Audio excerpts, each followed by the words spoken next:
Hello दोस्तों, आप सभी का स्वागत है हमारे चैनल में। प्यारे दोस्तों, आज के इस वीडियो में मैं आप लोगों को आंसर की कराने वाला हूं बीपीएससी टीआरई 3.0 15 मार्च 2024 को जो एग्जाम हुआ है उसमें 40 नंबर का जो साइंस का क्वेश्चन पूछा गया था उसका मैं आंसर की कराने जा रहा हूं। तो चलिए समय को व्यर्थ न करते हुए क्वेश्चन की ओर बढ़ते हैं।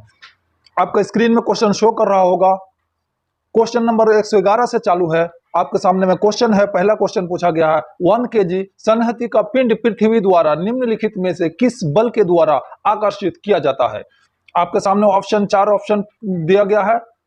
फर्स्ट ऑप्शन में दिया है 9.8 न्यूटन, ऑप्शन नंबर बी में दिया है 1 न्यूटन और ऑप्शन नंबर सी में दिया है 9.8 मीटर पर सेकेंड और ऑप्शन नंबर डी में दिया है उपयुक्त में से एक से अधिक, ऑप्शन नंबर ई में दिया है उपयुक्त में से कोई नहीं। तो दोस्तों इसमें ऑप्शन नंबर ए सही जवाब हो जाएगा 9.8 न्यूटन। नेक्स्ट क्वेश्चन की ओर बढ़ते हैं। क्वेश्चन नंबर 112 है। आपके सामने में है कृत्रिम जीन पैदा किया गया था। कृत्रिम जीन पैदा किया गया था, तो आपका ऑप्शन नंबर बी यहां पर सही जवाब हो गया है। यानी किसके द्वारा यह कृत्रिम जीन पैदा किया गया था? तो हरगोविंद खुराना के द्वारा पैदा किया गया था दोस्तों। तो ऑप्शन नंबर बी यहां पर करेक्ट आंसर हो जाएगा। नेक्स्ट क्वेश्चन की ओर बढ़ते हैं। अगला क्वेश्चन आपके सामने है फोटोवोल्टिक प्रभाव की अभिधारणा किसने दी थी? ठीक है, इसमें भी साइंटिस्ट का नाम आपसे पूछा गया है, तो ऑप्शन नंबर बी इसका सही जवाब हो जाएगा एडमंड बेकरल। एडमंड बेकरल के द्वारा जो है दिया गया था। तो चलिए अभिधारणा किसने दी थी? तो एडमंड बेकरल ने। अगला क्वेश्चन की ओर बढ़ते हैं। क्वेश्चन नंबर 114 है आपके सामने में कि मीट्रिक प्रणाली को निम्नलिखित में से किस सरकार ने प्रस्तावित किया था? तो ऑप्शन नंबर ए यहां पर सही जवाब हो जाएगा, फ्रेंच सरकार ने किया था। नेक्स्ट क्वेश्चन आपके सामने स्क्रीन पर एनटी विशेषज्ञ द्वारा निम्नलिखित में से किस तरह का दर्पण प्रयोग किया जाता है?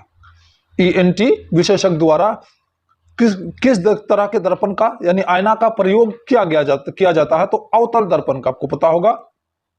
तो ऑप्शन नंबर बी यहां पर सही जवाब आपका हो जाएगा। नेक्स्ट क्वेश्चन आप देख सकते हैं फिजिक्स से किसी तार का प्रतिरोध निम्नलिखित में से किस से दिया जाता है? तो option number A is a correct answer, R is equal to V by I. ये करेक्ट आपका आंसर हो जाएगा। नेक्स्ट क्वेश्चन की तरफ बढ़ते हैं। आपके सामने में क्वेश्चन नंबर 117 यानी 117 सीधी रेखा में गति का समीकरण निम्नलिखित में से कौन सा है? तो आपका इसमें भी option number A is a correct answer, V is equal to U plus AT इसका सही जवाब हो जाएगा। नेक्स्ट क्वेश्चन आपके सामने में आपके स्क्रीन में शो कर रहा होगा। अब देख पा रहे होंगे कि यहाँ पर 118 क्वेश्चन है, निम्नलिखित में से कौन सा ऊर्जा परिवर्तन घर्षण बल में शामिल होता है? तो इसमें भी गतिज ऊर्जा उसमें ऊर्जा में जो है परिवर्तित होता है, घर्षण बल में शामिल होता है। ठीक है, तो option number A is a correct answer हो जाएगा।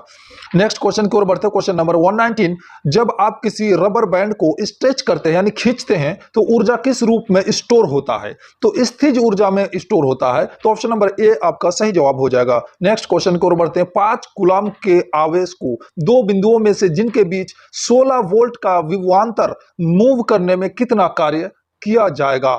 तो option number C is a correct answer, 80 joule यानी 80 जूल। नेक्स्ट क्वेश्चन की ओर बढ़ते हैं। क्वेश्चन नंबर 121 यानी 121 यदि दो द्रव्यमानों के बीच की दूरी को दुगुना कर दिया गया हो तो उनके मध्य गुरुत्वाकर्षण बल कितना हो जाएगा? तो option number C is a correct answer, 1/4 रह जाएगा।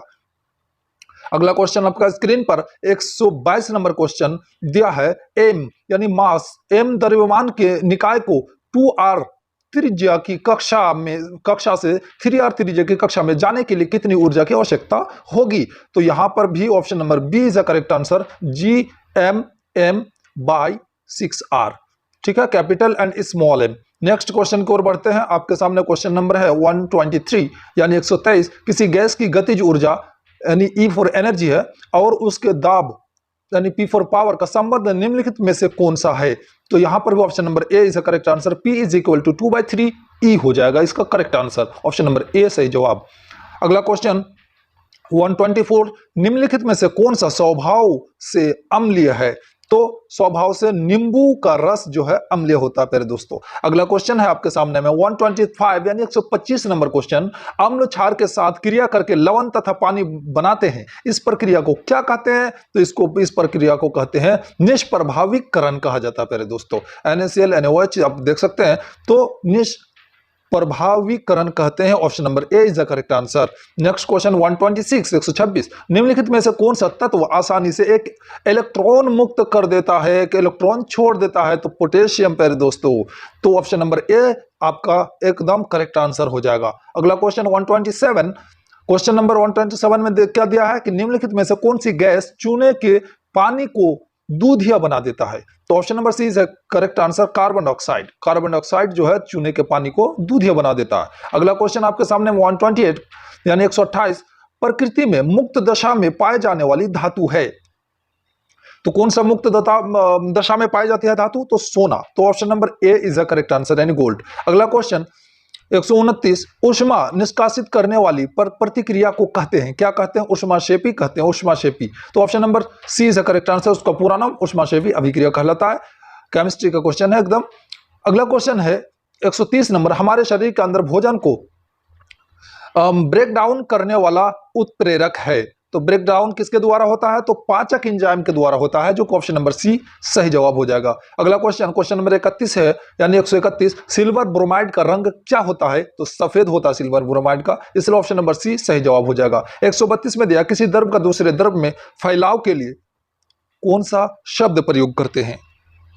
तो पाइसन यानी option number A is the correct answer. Question number 133 है आपके सामने में देख सकते हैं, निम्नलिखित में से कौन सा प्रतिक्रिया की दर को धीमी करता है?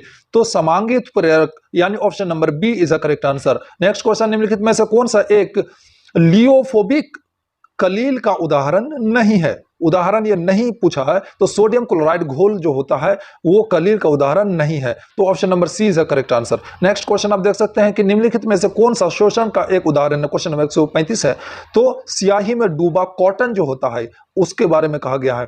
ठीक है, ये एक उदाहरण है शोषण का। ठीक है, नेक्स्ट क्वेश्चन आपके सामने 136 निम्नलिखित में से किसको लोगों के इलाज में कभी भी सीधा इस्तेमाल नहीं करना चाहिए?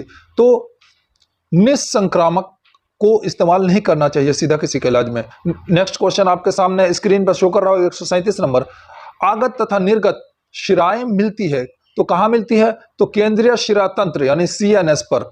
ठीक है, नेक्स्ट क्वेश्चन आपके सामने 138 नंबर क्वेश्चन है, रतौंधी ये बीमारी होता है रतौंधी जिसको रात में दिखाई नहीं देता है, निम्नलिखित में से किस विटामिन की कमी से होती है? तो विटामिन ए की कमी से रतौंधी बीमारी होती है, बायोलॉजी वाला क्वेश्चन है। नेक्स्ट क्वेश्चन नंबर 139 है, भोजन में संग्रहित ऊर्जा शरीर के कोशिकाओं में किस प्रक्रिया के द्वारा मुक्त की जाती है? तो श्वसन के द्वारा मुक्त की जाती है, option number C is the correct answer. Next question 140 number, सर्दी जुकाम किसके कारण होता है? तो वायरस के कारण होता है, जो option number B is the correct answer. Next question number है 141 यानी 141 नंबर क्वेश्चन है, कान के ड्रम का कंपन निम्नलिखित में से किसके द्वारा होता है? तो ध्वनि तरंग के द्वारा होता है। ठीक है, यहाँ ऑप्शन नंबर सी आपका सही जवाब हो जाएगा।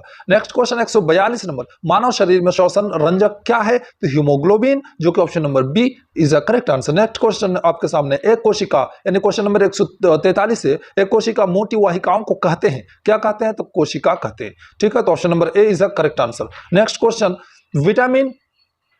विटामिन B12 का रासायनिक नाम क्या है? रासायनिक नाम पूछा है, तो ये रासायनिक नाम हो जाएगा आपका कोबालिमीन, यानी option number C is the correct answer. Next question number 145, निम्नलिखित में से विटामिन ए का अच्छा स्रोत कौन सा है, यानी किससे सबसे ज्यादा विटामिन ए मिलता है?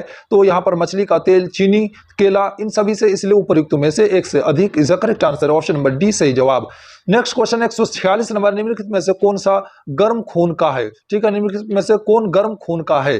तो गर्म खून का क्या होता है? कबूतर, जो कि option number B is the correct answer. Next question 147 number question है, मिर्च में तीखापन निम्नलिखित में से, यानी नीचे दिया गया है, उसमें से किसके कारण होता है? तो कैप्साइसिन के कारण होता है, जो कि option number B is the correct answer. अगला क्वेश्चन नंबर 148 की तरफ बढ़ेंगे। क्वेश्चन नंबर 148 में दिया है, नाइट्रेट को नाइट्रोजन में बदलने की प्रक्रिया को क्या कहते हैं? तो डेंट्रीफिकेशन कहते हैं, डेंट्रीफिकेशन के द्वारा जो है नाइट्रेट को नाइट्रोजन में बदला जाता है। तो ऑप्शन नंबर बी सही जवाब हो जाएगा। 149 नंबर क्वेश्चन पूछा, डीएनए का कौन सा भाग प्रोटीन की सूचना देता है? तो gene. Option number B is the correct answer. Next question 150 number, माता पिता से जो है संतति में पहुंचने वाले लक्षणों की प्रतिक्रिया को क्या कहते हैं? अनुवांशिकता, यानी माता पिता द्वारा जो गुण पहुंचते हैं बच्चे में। ठीक है, तो प्यारे दोस्तों आज के वीडियो में बस इतना ही, और इतना ही क्वेश्चन पूछा गया था आपका बीपीएससी एग्जाम में। आप मिला लेंगे कितना आपका सही है कितना गलत है। यदि आप मेरे चैनल पे नए हैं तो मेरे चैनल को सब्सक्राइब करें, ताकि इसी प्रकार के हेल्पफुल वीडियो मैं आपके लिए लाता रहूं और उससे